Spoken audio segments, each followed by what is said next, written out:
بولنے کی ضرورت نہیں ہے. آج پورا معاشرہ جھوٹ بولتا ہے. کوئی انسان سے آپ پوچھ لیجئے انسان کیا کہتا ہے. آپ کسی بھی تاجر سے پوچھ لیجئے, اگر سچ بولیں گے میرا کاروبار نہیں چلے گا, میری اولاد کی پرورش نہیں ہو سکتی ہے, مہنگائی کا زمانہ ہے, مہنگائی کہنے سے آپ جھوٹ بولیں گے, قرآن کریم کی آیت کے خلاف عمل کریں گے, نبی اکرم صلی اللہ علیہ وسلم کی تعلیمات کے خلاف عمل کریں گے, صحابہ کی زندگی کے حالات کے خلاف عمل کریں گے. ایسی پرورش سے کیا فائدہ ہے؟ ہم پرورش سے جھوٹ بول کر کے کما کر کے اپنی اولاد کی تربیت کریں گے. وہ پیسہ آپ کے پاس نہیں رہ سکتا ہے. آپ کچھ باتیں یہاں سے لکھ کر کے بھی جایا کیجئے. وہ پیسہ وہ کسی بیماری میں وہ پیسہ لگ جائے گا, وہ اولاد نہ فرمان نکلے گی, نہ فرمانی میں وہ سارا پیسہ لگ جائے گا. کبھی بھی آپ سکون کا نیند نہیں لے سکتے ہیں. کبھی بھی آپ آرام سے یہ چاہے کہ ہم سو سکے 2-3 گھنٹہ آرام کی نیند آ جائے, وہ آپ سکون سے سو نہیں سکتے ہیں. کبھی بھی حرام کی کمائی میں انسان کی زندگی کے اندر سکون نہیں مل سکتا ہے. انسان اپنی اولاد کی وجہ سے جھوٹ بول لے. آج تو ہمارا معاشرہ یہاں تک کیا آ چکا ہے, اگر آپ موبائل بنانے کے لیے جائیں گے سارا کچھ ٹھیک ٹھاک ہے, لیکن جس دکاندار کے پاس آپ رکھیں گے اچھی چیز کو نکال کر کے ڈپلیکیٹ اس پر لگا کر کے وہ آپ کو پیش کر دے گا, دے دے گا, چند دن آپ چلائیں گے وہ پھر چلنے والا نہیں ہے. یہ اس طریقے سے فراڈ قسم کے لوگ دھوکے باز آپ کو معاشرے کے اندر نظر آئیں گے. آپ گاڑی لے کر کے جائیے, کسی بھی قسم کے گاڑی, وہ اچھی چیزیں جو ہوگی وہ نکال کر کے رکھ لیں گے, جو بیکار قسم کے سامان ہوں گے اس پر فٹ کر کے لگا کر کے اسے آپ کو دے دیں گے. چند دن آپ چلائیں گے وہ گاڑی خراب ہو جاتی ہے, وہ ٹائر خراب ہو جاتا ہے. یہ معاشرے کا حالت ہے.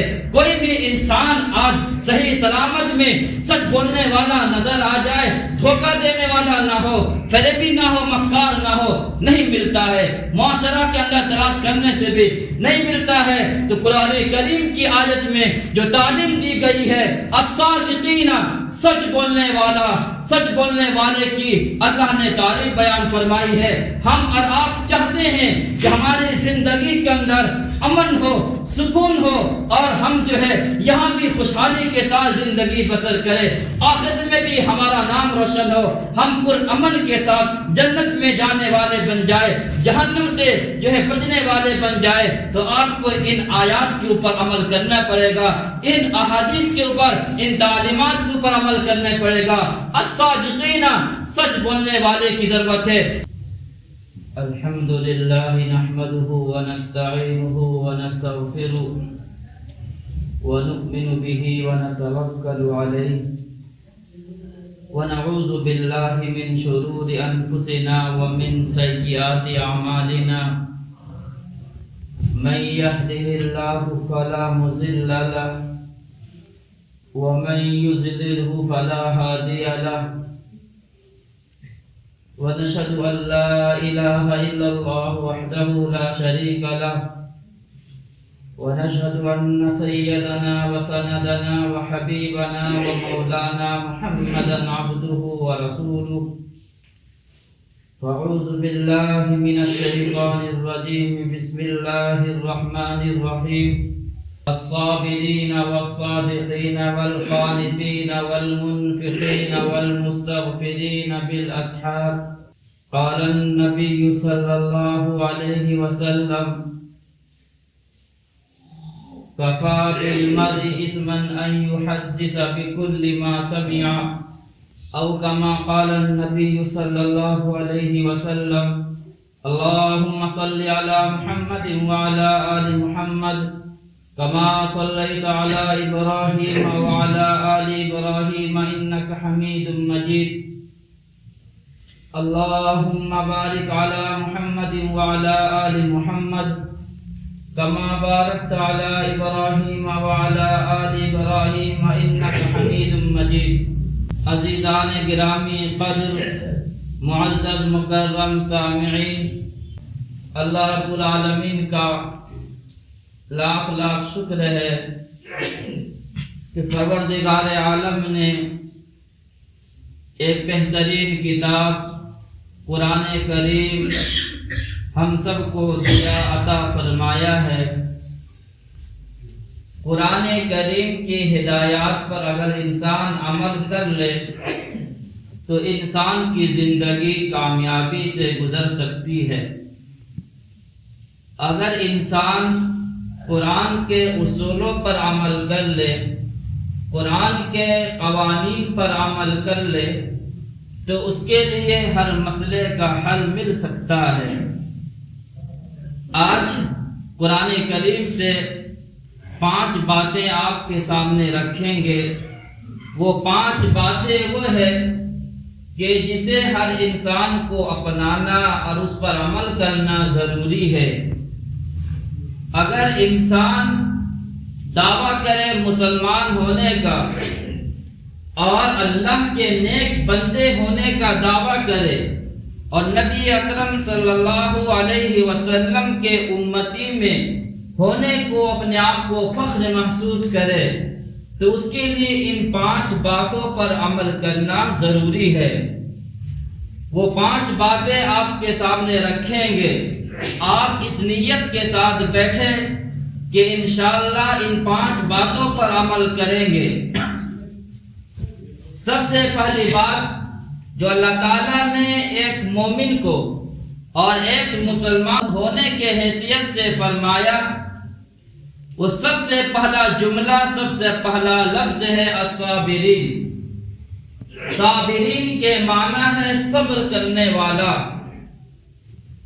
انسان کی زندگی میں مشکلات آ جائے، انسان کی زندگی میں تکلیفیں آ جائے، انسان کی زندگی میں آزمائش آ جائے، انسان کی زندگی میں عجیب و غریب چیزیں آ جائے جس کو انسان برداشت نہیں کر سکتا ہے، اسے برداشت کر لے، اسے صبر کہتے ہیں۔ سب سے پہلا لفظ قرآن کریم کا جو ہدایات کے طور پر اللہ نے فرمایا الصابرین، صبر کرنے والے۔ صبر ہم اور آپ صرف یہ سمجھتے ہیں کہ صبر یہ ہے کہ انسان کے اوپر جو مصیبت آئے اس پر صبر کرنا، اس کا نام صبر ہے۔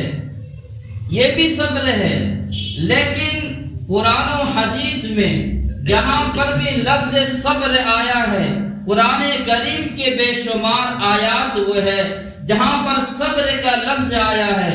آپ کسی بھی سورت کو لے لیجئے، والعصر ان الانسان لفی خسر الا الذین آمنوا وعملوا الصالحات وتواصوا بالحق وتواصوا بالصبر۔ یہاں پر بھی صبر کا لفظ آیا ہوا ہے۔ بے شمار قرآن کریم کے اندر صبر کا لفظ آیا ہے، لیکن صبر کے معنی کیا ہے؟ صرف مصیبت پر صبر کرنا نہیں، صبر کے 3 معنی ہے۔ آپ غور سے سنیں گے کہ صبر کے 3 معنی ہے۔ جہاں پر بھی قرآن کریم میں یہ لفظ آیا ہوا ہے یا حدیث کے اندر یہ لفظ آیا ہے صبر کرنے کا، وہاں 3 معنی مراد ہوتے ہیں۔ پہلا معنی صبر کا یہ ہے الصبر علی المصیبت، مصیبت کے اوپر صبر کرنا۔ آپ کے اوپر حالات آ جائے، آپ کے اوپر مشکلات آ جائے، آپ کا کاروبار ٹھپ ہو جائے، آپ کا کاروبار نہیں چل رہا ہے، کسی طریقے سے آپ کو پریشانی آ جائے، اس پر صبر کرنا ایک صبر یہ ہے۔ دوسرا صبر کیا ہے؟ دوسرا صبر یہ ہے کہ انسان نیکی پر الصبر علی الطاعہ، انسان نیکی پر جم جائے، یہ بھی صبر کا معنی ہے۔ انسان نیکی کے اوپر جم جائے، ایسا نہیں ہونا چاہیے ایک دن ہم نماز پڑھیں اور پھر انسان چھوڑ دے، یہ صبر پر عمل نہیں ہو رہا ہے۔ صبر کا ایک دوسرا معنی کہ انسان اطاعت کے اوپر، نیکی کے اوپر، نیک کاموں پر جم جانا، اسے صبر کہتے ہیں۔ یہ آج اس پر عمل کرنے کی ضرورت ہے، انسان اس پر عمل نہیں کر رہا ہے۔ صبر کا معنی کچھ ہے اور ہم کچھ سمجھ رہے ہیں، تو نیکی پر جمنا اور اللہ کے تمام احکام کے اوپر عمل کرنا اور اللہ کے تمام ہدایات کے اوپر اپنے آپ کو عمل کرنے کے لیے تیار رہنا، اس پر جمے رہنا، یہ صبر کا دوسرا معنی ہے۔ اور تیسرا معنی صبر کا کیا ہے؟ تیسرا معنی صبر کا الصبر عن المعصیت، معصیت سے، گناہ سے انسان کا بچنا، یہ بھی صبر کہلاتا ہے۔ انسان ہر طریقے سے گناہ سے بچ جائے، چاہے وہ آنکھ کے ذریعے سے گناہ ہو، چاہے وہ کان کے ذریعے سے گناہ ہو، چاہے وہ زبان کے ذریعے سے گناہ ہو، چاہے وہ ہاتھ کے ذریعے سے گناہ ہو، چاہے وہ پاؤں کے ذریعے سے گناہ ہو، ہر طریقے سے گناہوں سے اپنے آپ کو بچا لینا، یہ صبر کہلاتا ہے۔ جب یہ تینوں معنی کے اوپر آپ عمل کریں گے، مصیبت آ جائے اس پر صبر کرنا، نیکی پر جم جانا، نیک کاموں پر جم جانا، اپنے آپ کو گناہوں سے بچا لینا، یہ تین معنی پر آپ عمل کریں گے تو الصابرین، صبر کرنے والے، جو اللہ نے ارشاد فرمایا اس پر عمل ہوگا۔ آپ حضرات صحابہ کرام کا سیرت کا مطالعہ کیجئے، نبی اکرم صلی اللہ علیہ وسلم کی تاریخ کا مطالعہ کیجئے۔ حالات اس انداز سے آئے ہیں لیکن حالات سے گھبرایا نہیں ہے۔ اللہ کے نبی علیہ الصلوۃ والسلام جب آپ دنیا میں تشریف لائے ہیں، آپ کی آمد ہوئی ہے، آپ کے والد محترم حیات نہیں تھے، آپ کے والد کا سایہ سر سے اٹھ چکا تھا۔ یہ کتنا بڑا غم ہوتا ہے، انسان یتیمی کی زندگی بسر کرے، انسان یتیمی کو دیکھ لے، جس نے یتیمی حالت کو دیکھا ہے آپ اس سے پوچھیے یتیمی کیا ہوتا ہے۔ قرآن کریم کی آیت کو نازل کیا گیا ہے نبی اکرم صلی اللہ علیہ وسلم کے تسلی کے لیے، الم یجد کا یتیما فآوا، آپ کو یتیم پایا، ہم نے آپ کو ٹھکانہ دے دیا ہے۔ تو جب اللہ کے نبی علیہ الصلوۃ والسلام دنیا میں تشریف لائے، آپ کے والد کا جنازہ اٹھ چکا ہے، آپ کے والد حیات نہیں ہے، یہ کتنا بڑا غم ہے۔ جب آپ 6 سال کی آپ کی عمر ہوئی ہے، آپ کی والدہ محترمہ حضرت آمنہ کا انتقال ہو گیا، جب آپ 8 برس کے ہوئے ہیں، آپ کے دادا عبد المطلب کا جنازہ اٹھا، ان کا انتقال ہوا ہے، یہ کتنا بڑا غم ہے۔ لیکن حضور اکرم صلی اللہ علیہ وسلم نے حالات سے کبھی بھی گھبرائے نہیں، نبی نے ان تمام پر صبر کیا ہے، صبر کے دامن کو کبھی ہاتھ سے جانے نہیں دیا ہے۔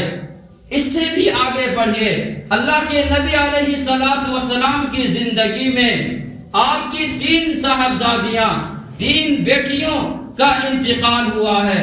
حضرت زینب رضی اللہ تعالی عنہا، حضرت رقیہ رضی اللہ تعالی عنہا، حضرت ام کلثوم رضی اللہ تعالی عنہا، تینوں بیٹیوں کا جنازہ حضور کی زندگی میں اٹھی ہو، کیا باپ پر گزرتا ہوگا، لیکن حالات سے کبھی گھبرائے نہیں ہے۔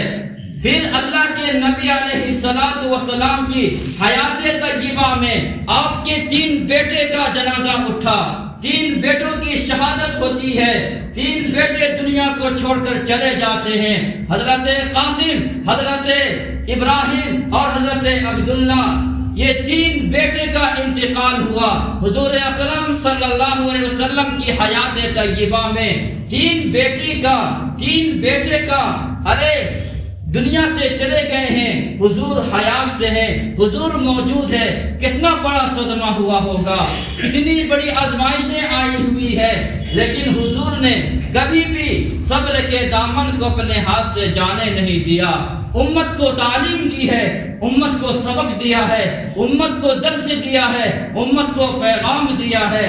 حالات کسی انداز سے آ جائے لیکن صبر کے دامن کو کبھی چھوڑنا نہیں ہے۔ حضور اکرم صلی اللہ علیہ وسلم کی حیات طیبہ میں آپ کی چہیتی بیوی حضرت خدیجہ الکبریٰ رضی اللہ تعالی عنہا کا بھی انتقال ہوتا ہے۔ آپ کی حیات طیبہ میں اللہ کے نبی علیہ الصلوۃ والسلام کے معین و مددگار اسلام پر کام کرنے والی خواتین، اسلام کے اوپر جتنے جان سے اور مال سے انہوں نے خدمت پیش کی ہے، تاریخ میں یہ مثال نہیں ملتی ہے۔ تو ایک مومن کے اندر، ایک اہل ایمان کے اندر جو صفت ہونا چاہیے، جو وصف ہونا چاہیے، جس کا تذکرہ اللہ نے بیان فرمایا ہے، الصابرین، صبر کرنے والے۔ تو صبر کرنے والے کون لوگ ہیں؟ اللہ کے نبی کی حالات آپ کے سامنے ہم رکھ رہے ہیں، جس سے آپ کو اندازہ ہوگا کہ حالات کسی طریقے سے آئے ہیں، لیکن اللہ کے نبی نے ہر ایک کو خندہ پیشانی سے برداشت کیا ہے۔ اللہ کے نبی علیہ الصلوۃ والسلام کی زندگی میں جنگ بدر کا واقعہ پیش آیا، 14 صحابہ کرام شہید ہوئے ہیں۔ غزوہ احد 37 ہجری میں پیش آیا۔ غزوہ احد میں خود اللہ کے نبی علیہ الصلوۃ والسلام کا دندان مبارک، دانت مبارک شہید ہوتا ہے۔ اللہ کے نبی علیہ الصلوۃ والسلام طائف کا سفر کر رہے ہیں۔ کون مسلمان نہیں جانتا ہے طائف کا سفر عجیب و غریب سفر تھا۔ اللہ کے نبی علیہ الصلوۃ والسلام کو تمام قسم کی تکلیفیں پہنچائی گئی ہے، اور بعض قسم کے لوگوں کو پیچھے لگا دیا گیا ہے کہ حضور کو تکلیفیں پہنچائی جائے۔ اللہ کے نبی علیہ الصلوۃ والسلام کے جوتے مبارک میں خون سے جاتا ہے، لیکن آتے ہیں فرشتے، آتے ہیں اللہ کے نبی سے کہتے ہیں اگر آپ اجازت دیں تو ان بستیوں کو رہنے والے کو دونوں پہاڑوں کے درمیان کچل کر کے رکھ دیں۔ لیکن حضور اکرم صلی اللہ علیہ وسلم نے ایک ہی جملہ ارشاد فرمایا، اگر یہ لوگ ایمان نہیں لاتے ہیں کوئی بات نہیں ہے، ہو سکتا ہے آنے والی نسل، آنے والے لوگ ایمان لے آئیں۔ اتنی بڑی جو ہے مصیبت آئی ہے، اتنی بڑی آزمائش آئی ہے، لیکن صبر کے دامن کو اللہ کے نبی علیہ الصلوۃ والسلام نے کبھی بھی نہیں چھوڑا ہے۔ آج ہم اپنا جائزہ لے لیں، اگر کسی انسان کا کاروبار نہیں چل رہا ہے وہ پریشان نظر آتا ہے، اگر کسی طریقے سے کوئی بھی الجھن انسان کو آ جائے تو انسان ڈپریشن میں اور ٹینشن کی شکل میں نظر آتا ہے۔ انسان کے اندر صبر کرنے کا جو مادہ ہونا چاہیے، وہ صبر کا الفاظ ہم سنتے تو ہیں لیکن اس پر عمل نہیں کرتے ہیں، جو آج ایک مومن کے لیے، ایک مسلمان ہونے کی حیثیت سے اپنانے کی ضرورت ہے۔ اپنے اوپر قرآن کریم کی اس آیت پر عمل کرنے کی ضرورت ہے، الصابرین، صبر کرنے والے، صبر کرنے والے کی اللہ تعالیٰ نے تعریف بیان فرمائی ہے۔ یہ تو آپ کے سامنے اللہ کے نبی علیہ الصلوۃ والسلام کے بارے میں رکھے ہیں، اس سے بھی آگے بڑھیے حضرات صحابیہ رضی اللہ تعالی عنہا کے بارے میں آپ کے سامنے ایک دو باتیں رکھتے ہیں جس سے آپ کو اندازہ ہوگا کہ صبر کے دامن کو صحابہ نے بھی، صحابیات نے بھی، کسی نے بھی نہیں چھوڑا ہے۔ حضرت عائشہ صدیقہ رضی اللہ تعالی عنہا، حضرت ام سلیم رضی اللہ تعالی عنہا، یہ تمام کے تمام وہ عورتیں ہیں جو جنگ میں جا کر کے جو لوگ زخمی ہوتے تھے مرہم اور پٹی کا کام کیا کرتی تھی۔ اللہ کے نبی علیہ الصلوۃ والسلام کی حیات طیبہ میں یہ خواتین جاتی تھی اور جا کر کے زخمیوں کو دیکھ ریکھ کرتی تھی، پانی وغیرہ پلایا کرتی تھی۔ بتانا یہ چاہتے ہیں ان میں ایک خاتون ہے حضرت حمنہ بنت جہش رضی اللہ تعالی عنہا، یہ جنگ احد کے اندر ہے، کسی کام کے اندر مشغول ہے، خبر پہنچی ہے، اطلاع ملی کہ تمہارے خالو کا انتقال ہوا، حضرت حمزہ رضی اللہ تعالی عنہ کا، لیکن انہوں نے صرف انا للہ و انا الیہ راجعون پڑھتی ہے۔ وہ حضرت حمزہ رضی اللہ تعالی عنہ کہ جن کی شہادت عجیب و غریب ہے، جن کے کان کو الگ کر دیا گیا، جن کے ہاتھ اور پاؤں کو الگ کر دیے گئے، جن کی زبان کھینچ لی گئی، حتیٰ کہ حضرت ہندہ نے حضرت حمزہ رضی اللہ تعالیٰ عنہ کے کلیجے کو نکال کر کے چبا لیتی ہے۔ عجیب و غریب شہادت پیش آئی ہے۔ جب اطلاع ملی ہے حمنہ بنت جہش کو رضی اللہ تعالی عنہ کو کہ تمہارے خالو کا جنازہ اٹھا، وہ شہید ہوئے ہیں غزوہ احد کے اندر، وہ گھبرائی نہیں، وہ حالات سے وہ بے چین نہیں ہوئی، بلکہ صرف انا للہ و انا الیہ راجعون پڑھی۔ اسی جنگ کے اندر وہ مبتلا ہے، اسی جنگ کی حالت میں ہے، پھر کچھ دیر کے بعد اطلاع ملے تمہارے بھائی حضرت عبداللہ بن جحش کا جنازہ اٹھا ہے، ان کی شہادت ہوئی ہے، وہ گھبرائے نہیں، انا للہ و انا الیہ راجعون پڑھے۔ پھر اسی درمیان میں وہ جنگ احد میں ہے، کچھ دیر کے بعد اطلاع ملی ہے کہ تمہارے جو ہے شوہر حضرت مصعب بن عمیر رضی اللہ تعالی عنہ کی بھی شہادت ہو گئی ہے۔ بیک وقت ایک ہی دن میں ایک ہی جنگ کے اندر تین آدمی کا جنازہ اٹھا، شہید ہوئے ہیں، شہادت کے مقام کو ان لوگوں نے پار کیا ہے۔ لیکن وہ حضرت حمنہ بنت جحش رضی اللہ تعالی عنہا نے گھبرائی نہیں، وہ نہیں روئی، انہوں نے اپنے لباس کو نہیں پھاڑ دیا کہ یہ کیا ہو گیا، شور نہیں مچائی، کچھ بھی نہیں کی، بلکہ صبر کے دامن کو پکڑی رکھی ہے۔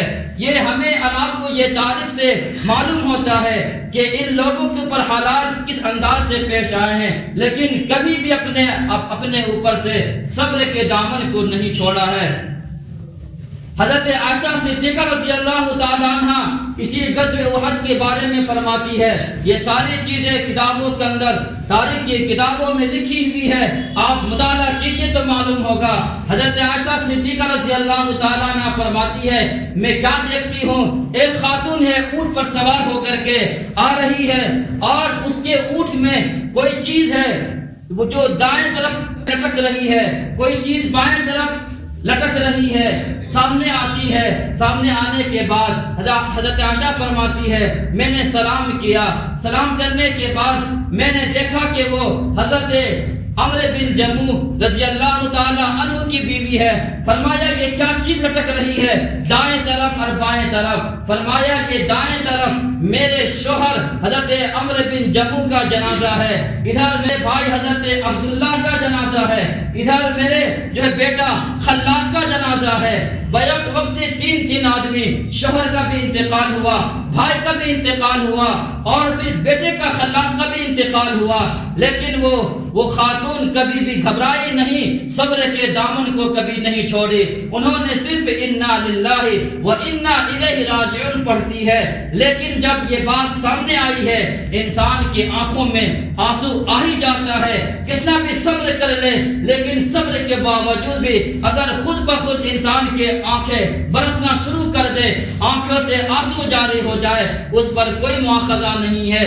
یہ حالات آپ کے سامنے، یہ تاریخ آپ کے سامنے ہم رکھ رہے ہیں، جو قرآن کریم کی آیت ہم نے تلاوت کی ہے، الصابرین، جو لوگ صبر کرنے والے ہیں، ان کی اللہ تعالیٰ نے تعریف بیان فرمائی ہے۔ ہمیں اور آپ کو سبق سیکھنا ہے ان صحابہ کرام، اللہ کے نبی علیہ الصلوۃ والسلام کے حالات سے، کہ حالات کسی بھی انداز سے پیش آ جائے، انسان کے اوپر کسی طریقے سے مصیبت آ جائے، گھبرانا نہیں ہے، اپنے صبر کے دامن کو چھوڑنا نہیں ہے۔ واقعات تو بے شمار ہے، لیکن وقت اجازت نہیں دیتا ہے۔ دوسرا لفظ پر اب میں تھوڑی بات بول کر کے بات ختم کرتا ہوں۔ دوسرا لفظ ہے والصادقین، صادقین کا معنی ہے انسان سچائی کو اختیار کرے، سچا بولنے والا۔ اس کی بھی تعریف کی گئی ہے قرآن کریم میں کہ جو انسان سچائی کا عادی ہو جائے، جس کی زندگی میں سچ بولنے کا اہتمام ہو جائے، وہ اللہ کے نزدیک بھی محبوب بنتا ہے، اور آخرت میں بھی ایسے لوگ محبوب بنتے ہیں۔ جھوٹ بولنے کی ضرورت نہیں ہے، آج پورا معاشرہ جھوٹ بولتا ہے۔ کوئی انسان سے آپ پوچھ لیجئے انسان کیا کہتا ہے، آپ کسی بھی تاجر سے پوچھ لیجئے، اگر سچ بولیں گے میرا کاروبار نہیں چلے گا، میری اولاد کی پرورش نہیں ہو سکتی ہے، مہنگائی کا زمانہ ہے۔ کیا یہ مہنگائی کہنے سے آپ جھوٹ بولیں گے، قرآن کریم کی آیت کے خلاف عمل کریں گے، نبی اکرم صلی اللہ علیہ وسلم کی تعلیمات کے خلاف عمل کریں گے، صحابہ کی زندگی کے حالات کے خلاف عمل کریں گے، ایسی پرورش سے کیا فائدہ ہے؟ اے حرام پرورش سے جھوٹ بول کر کے، کما کر کے اپنی اولاد کی تربیت کریں گے، وہ پیسہ آپ کے پاس نہیں رہ سکتا ہے. آپ کچھ باتیں یہاں سے لکھ کر کے بھی جایا کیجئے. وہ پیسہ وہ کسی بیماری میں وہ پیسہ لگ جائے گا. وہ اولاد نافرمان نکلے گی, نافرمانی میں وہ سارا پیسہ لگ جائے گا. کبھی بھی آپ سکون کا نیند نہیں لے سکتے ہیں. کبھی بھی آپ آرام سے یہ چاہے کہ ہم سو سکے 2-3 گھنٹہ آرام کی نیند آ جائے, وہ آپ سکون سے سو نہیں سکتے ہیں. کبھی بھی حرام کی کمائی میں انسان کی زندگی کے اندر جو ہے امن نہیں ہے, سکون نہیں مل سکتا ہے. انسان اپنی اولاد کی وجہ سے جھوٹ بول لے. آج تو ہمارا معاشرہ یہاں تک کیا آ چکا ہے, اگر آپ موبائل بنانے کے لیے جائیں گے سارا کچھ ٹھیک ٹھاک ہے, لیکن جس دکاندار کے پاس آپ رکھیں گے وہ اچھی چیز کو نکال کر کے ڈپلیکیٹ کو اس پر لگا کر کے وہ آپ کو پیش کر دے گا, دے دے گا. چند دن آپ چلائیں گے وہ پھر چلنے والا نہیں ہے. یہ اس طریقے سے فراڈ قسم کے لوگ دھوکے باز آپ کو معاشرے کے اندر نظر آئیں گے. آپ گاڑی لے کر کے جائیے, کسی بھی قسم کے گاڑی, وہ اچھی چیزیں جو ہوگی وہ نکال کر کے رکھ لیں گے, جو بیکار قسم کے سامان ہوں گے اس پر پھٹ کر کے لگا کر کے اسے آپ کو دے دیں گے. چند دن آپ چلائیں گے وہ گاڑی خراب ہو جاتی ہے, وہ ٹائر خراب ہو جاتا ہے. یہ معاشرے کا حالت ہے. کوئی بھی انسان آج صحیح سلامت میں سچ بولنے والا نظر آ جائے, دھوکہ دینے والا نہ ہو, فریبی نہ ہو, مکار نہ ہو, نہیں ملتا ہے. معاشرہ کے اندر تلاش کرنے سے بھی نہیں ملتا ہے. تو قرآن کریم کی آیت میں جو تعلیم دی گئی ہے الصادقین, سچ بولنے والا, سچ بولنے والے کی اللہ نے تعریف بیان فرمائی ہے. ہم اور آپ چاہتے ہیں کہ ہماری زندگی کے اندر امن ہو, سکون ہو, اور ہم جو ہے یہاں بھی خوشحالی کے ساتھ زندگی بسر کریں, آخرت میں بھی ہمارا نام روشن ہو, ہم پر امن کے ساتھ جنت میں جانے والے بن جائے, جہنم سے جو ہے بچنے والے بن جائے. تو آپ کو ان آیات کے اوپر عمل کرنا پڑے گا, ان احادیث کے اوپر, ان تعلیمات کے اوپر عمل کرنا پڑے گا.